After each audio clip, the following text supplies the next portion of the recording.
Hi guys and welcome to my channel. Today I'm going to show you how to make delicious and easy to make vegan Snickers cheesecake. I have already showed you before how to make vegan Snickers cake, but this is going to be more like cheesecake type of vegan Snickers cake. But now let's get started, and we will be starting with the base. To make it you are going to need 150 grams of roasted peanuts and 180 grams of juicy dates.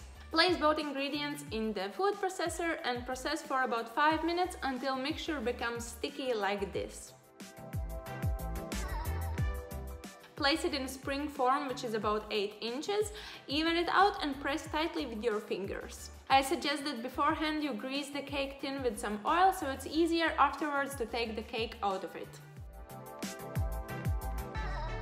But now let's continue with the filling, and for filling you are going to need 200 grams of soaked cashews, 100 to 150 grams of juicy dates, 150 milliliters of full-fat coconut milk, 150 grams of peanut butter, 150 grams of melted coconut oil, 1 teaspoon of vanilla extract, and a pinch of salt. Place all ingredients in a blender. I suggest that you are using powerful blender, or else you can just simply do this step with the food processor. Blend for approximately 5 minutes until mixture becomes smooth and creamy. At the end you have to get something like this. Place the filling in the cake tin on the base and even it out.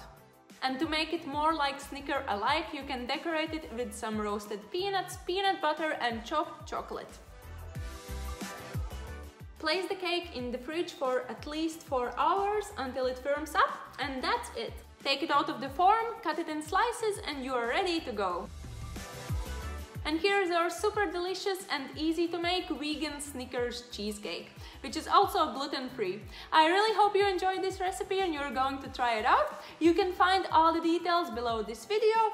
Click like, and if you haven't, please subscribe to my channel, and see you later. Bye!